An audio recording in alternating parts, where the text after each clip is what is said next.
I madhi Zot Gjelle Gjelalu thot në Kuranin Kerim, ba'da udhu billahi minash shaitanir rajim, wa'budillah hatta ya'tiyaka al-yaqin.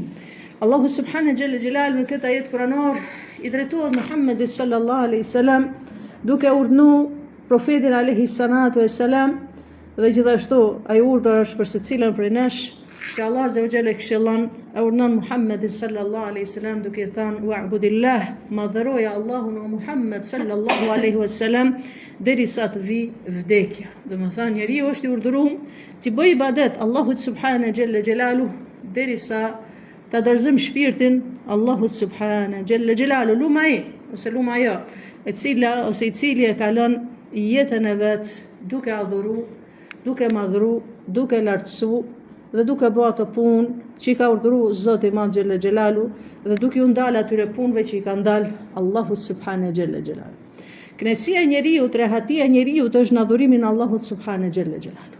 Një njeri i cili adhuron Allahun azza wa jall, i bën sejdë Allahut subhanahu Gjelle Gjelalu, i bën ato punë që i ka urdhëruar Allahu azza wa jall Gjelle Gjelalu, ai njeri është i rahatshëm me këtë dynja pavarësisht sprovave, e sfidave, e problemeve që ka në këtë dynja.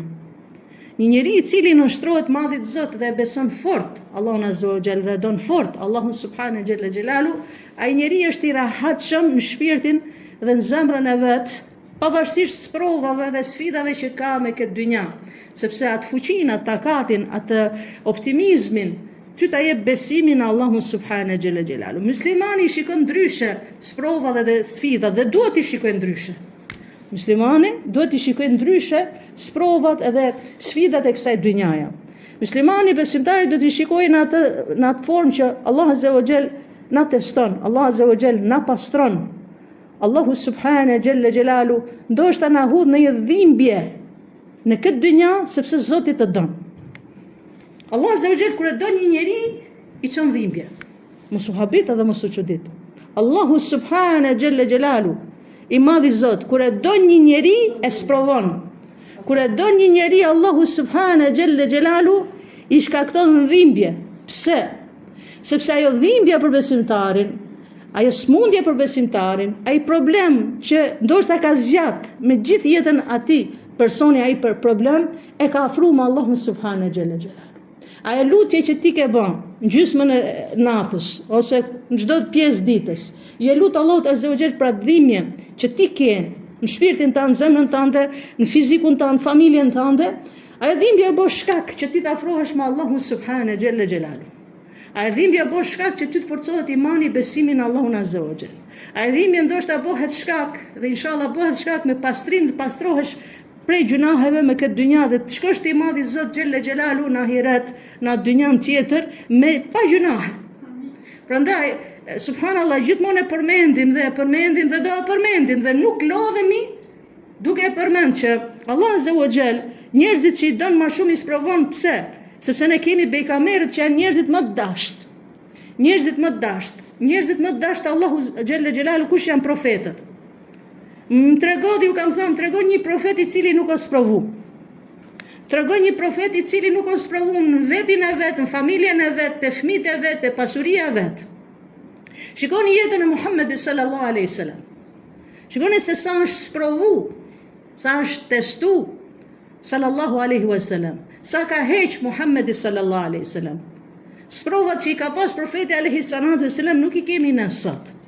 Dhe profeti alaihi salatu wasallam ka vendin e veçantë Allahu subhanahu Gjelle Gjelalu.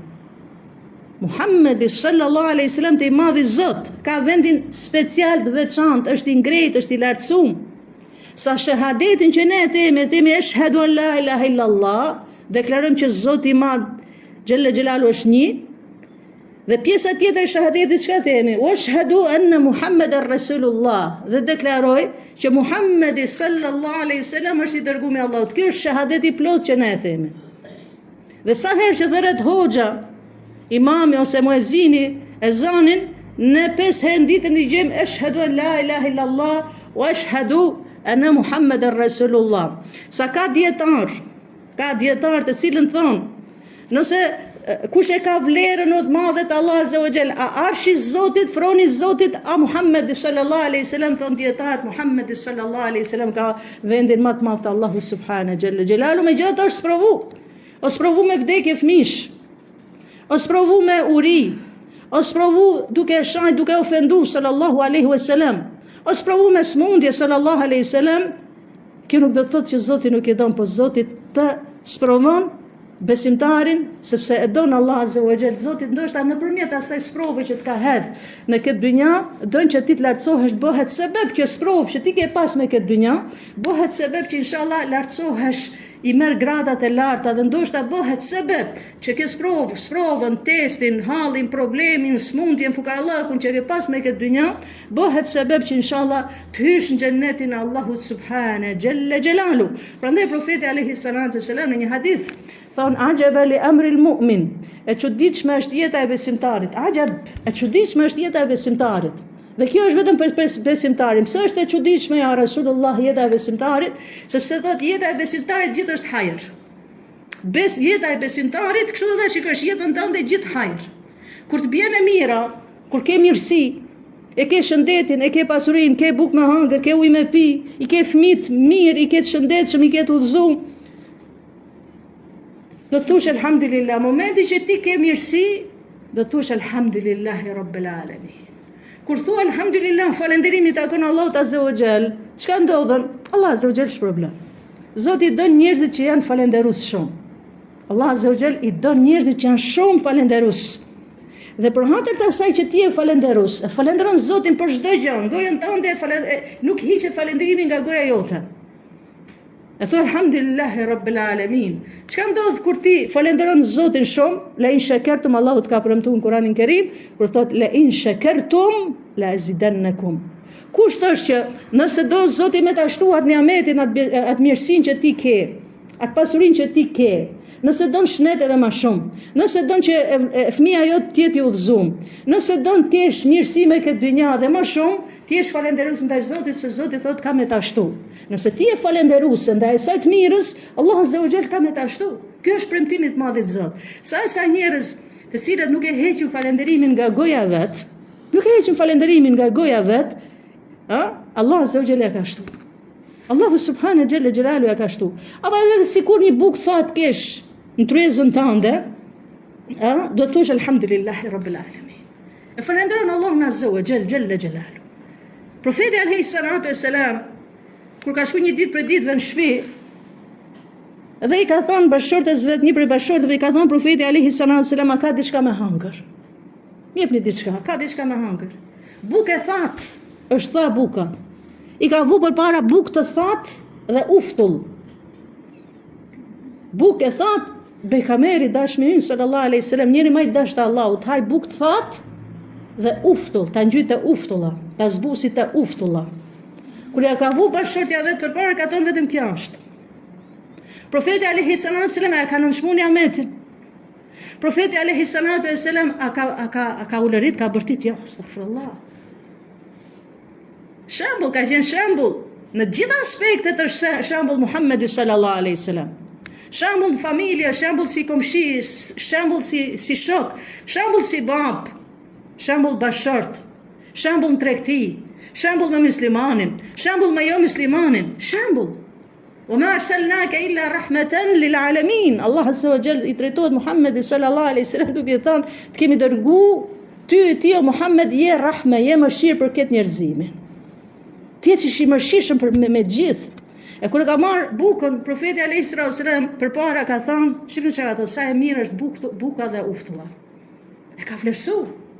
Wala sawfa tusaluna yawma idhin anin na'im. Allah Azza wa Jall kur thot në Kur'anin Kerim, keni për tu pyet për mirësitë që keni me këtë dynja, për mirësitë. Sa profeti alayhi salatu wasallam dhe një kur e ka pas atë gotën e ujit të ftoftë, ka thënë do pyetemi dhe për këtë gotën e ujit, se sa falënderues kemi qenë te Allahu subhanahu jalla jalalu, dhe cilësi e besimtarit të sinqertë, të mirë është kur e falenderon shumë Allahu subhanahu jalla jalalu. Prandaj ti kthem hadithit që profeti alayhi salatu wasallam thotë, e çuditshme është jeta e besimtarit është këtë hajër. Kur ti falenderon Zotin, Allah Azza wa Jalla ka me ta shtu, dhe kjo është diçka e mirë dhe diçka e bukur për besimtarin. Po luma i besimtar që edhe kur nuk është mirë, edhe i thot alhamdulillah. Edhe i thot alhamdulillah. Kur tregohet një histori, një rast, kalon një prej njerëzve të mirë në atë vakët, e shikon një njerë i cili është sakat, pa kom, pa dur. Sa mizat ju kanë afru se nuk mundet t'i përze mizat se s'ka as kom as dur. Është dul në pragun e shtëpisë vet. Sakat, as dur as kom. Që ne kur i shikojmë një njerë të tillë themi sa gjëna, po nuk e dim ne se ndoshta jemi ne ma gjëna saj, ta Allahu subhanahu xhalla xhelalu. Për Zotin. Ne nuk e dim që ndoshta një njeriu i cili shikon në përplera, në përbëlloke që kërkon në hangri themi sa gjëna. Po ne nuk e dim, ndoshta ai është i lartësuar te Allahu dhe një njeri që i ka 500 diploma në mur, ndoshta ai është shumë i nënçmuar te Allahu subhanahu xhalla xhelalu. Inna akramakum indallahi atqakum. Shart kusht e Zotit është devotshmëria, zemra. Nëse ke devotshmëri te Zoti i lartësuar. E kur shikon këtë njerin i cili pa dur pa kom dhe mizat ju kanë afru dhe ndigjon vetëm përmend dhe thot alhamdulillah, alhamdulillah, e falendron Allahun subhanahu xhalla xhelalu, nuk e rreshtën duke falendruar Allahun subhanahu xhalla xhelalu. Dhe ky çuditë thot ti pa kom pa dur dhe u dukte që ishte fukara. E thotë nuk po heq falendrimin nga goja jote. Për çka? Ka thotë e falenderoj Zotin që ma ka lënë një gjuhë me përmend Allahun. Ndoshta kam edhe dur s'kam. Ama ma ka mundësu Allah azza wa jall që kjo gjuha ime ta përmendi Allahun subhanahu xhalla xhelalu. Sa njerëz i kemi sot që i kanë dure, kame, gjitha të mirat i kanë, po i kalon dita vet, i kalon java vet, i kalon muaj, i kalon vitet, i kalon jeta pa e përmend Allahun subhanahu xhalla xhelalu. I kalon për kësaj dynjaje pa e falendru dhe pa bë dhikr, pa i bëran sejdë një herë Allahut azza wa jall. Dhe ka ditë shumë mirë, ky njeri i cili ndoshta te syt tonë është sakat, po te Allahu subhanahu xhalla xhelalu ndoshta ka qenë shumë i ngrejtë. Dhe thot pjesa tjetër e hadithit, thot profeti alayhi salatu wassalam, dhe kur i bjen, thot e çuditshme jeta besimtarit, kur i bjen e mira e falendron Zotin dhe kur i bjen e keqja çka bën? Bën sabër. Duron.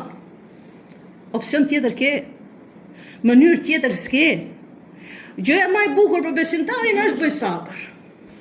Gjëja më e mirë për besimtarin bëj durim kur e prekën sprova. O idha asabahum musibah qalu inna lillahi wa inna ilayhi rajiun.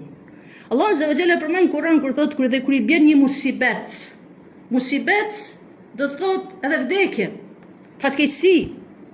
Momenti që besimtarin e ka plan fatkeqësia, çka duhet të thot? Me njëherë ta përmendë Zotin dhe me njëherë thot inna lillahi wa inna ilayhi rajiun.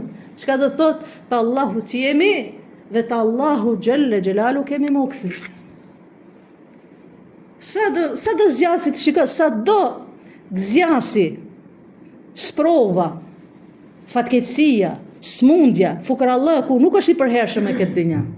Sa do të zgjasi, 50 vjet, 20 vjet, 30 vjet, do shkaloj. Ne përmjafton që besimtari tjetë, dhe më thonë, ne si besimtar ta furnizojmë dhe t'i kërkojmë Zotit të madh që të na japin vetin ton sabër, të na japi durimin që ti përballojmë sprovat me durim. Mos kërkojmë sprova. Nuk ju kam thonë që besimtari nuk duhet kërkoj sprova. Besimtari nuk duhet kërkoj që Zoti ta sprovoj. Po mos e hiq nga goja jote ajetin kuranor në formë duaje që i keni. Rabbana atina fid dunya hasanatan wa fil akhirati hasanatan wa qina adhaban nar. Mos e hiq nga goja këtë. Mos e hiq nga goja. Thuaj po, mos e hiq thuaj Rabbana o Zot, na jep të mira me këtë dynja. O Zot, na jep të mira në ahiret në dynjan tjetër dhe na nxirr prej zjarrit xhehenemit dhe na ruaj prej zjarrit xhehenemit. Muslimani, besimtari nuk do t'i kërkoj sprovat, po nëse është kaderi Zotit, caktimi Zotit me sprovu Allah azza wa jall, do t'jemi durimtar, t'i presim me durim dhe t'i kërkojmë Zotit madh xhalla xhelali që Allah azza wa jall të ta heqë atë sprovë. Innama ashku bathi wa huzni ila Allah. Jakubi alayhi salam, se sa herë kemi përmend, Jakubi alayhi salam Momenti që humbi djalin e vet Jusufin alayhi salam, sprove madhe. Çka tha Jakubi alayhi salam? Innama ashku bathi wa huzni ila Allah. I ankohem Allahut për gjendjen që jam, për mërzin që kam, unë i ankohem Allahut azza wa jall. Ama të njëjtën kohë, Jakubi alayhi salam çka tha? Fa sabrun jamil. Për këtë sprov që mund ka ra, unë do bëj durimin e bukur. Fa sabrun jamil, do bëj durimin e bukur. Do bësh durimin e mirë, njëtën kohë duke ju parashtron hallin, dertin, sikletin që ti ke dhe Zoti e din, po Zoti don ta ndëgjoj për gojës tënde hallin që ti ke, problemin që ti ke, shpreje dhe lutju Allahut azza wa jall. Men yujibu muttara idha da'an wa yakshifu su. Allah azza wa jall thot kush ka me tu përgjigj kur je në hall, ke siklet, o musliman, ke hall, ke siklet, ke problem, çdo kush prej nesh i ka këto. Dhe zakonisht i përmendim ligjërata shpesh me këtë çështje. Pse? Se di se secila prej nesh dhe çdo familje ka problemet e veta. Çdo familje ka hallet e veta. Çdo kush prej nesh ka i sillet nërmend diçka tani halli vet kur unë them kemi problemet tona dhe menjëherë na shkon mendja te problemit e halli që un kam. Lutjeve Allahut, drejtoju me Allahut xhalla xhelalu. Allahu po të thon, et me ju gjibë mutar i dhe daan. Kush ka me ju përgjigj? Ati nevojtarit, ati që ka hall ka siklet, kush ka me tu përgjigj? Allahu subhane gjelle gjelalu. Grej durët dhe kërkoj Allahut azza wa jall me bindje dhe me sinceritet lutju Allahut subhane gjelle gjelalu. Që ta largoj Allah azza wa jall atë sikletin, problemin, hallin që ti ke me këtë dynja. E kusht është që jemi të lidhur fort me të madhin Zot xhella xhelalu. Pra, profeti alayhi salatu sallam në këtë hadith çka thot? Edhe herë ta përsëris që e çuditshme është jeta e besimtarit. Më thon është hajër, është mirësi, kretë jeta jote është mirësi. Nëse ti je falënderues ndaj të mirave dhe nëse je durimtare ndaj sprovave që të hedh Allahu subhanahu xhella xhelalu, dhe kjo është gjëja më e bukur që mund ta bësh me këtë dynja kur ti bën sabër, pse fiton shpërblimin e Allahut azza wa jall, sikur ta dinte njeriu se sa mirësi ka sabri, nuk kishe më anku asnjëherë në jetën e vet. Wallah, sikur ta dishim ne, dhe Zoti na ka treguar neve shpërblimin e sabrit. Se sa mirësi ka sabri dhe sa të mira ka sabri, s'kishim me hap gojen dhe mu anku. Pse? Sepse Allah azza wa jall thot inma yuwaffa Allah sabiruna ajrahum bighayri hisab.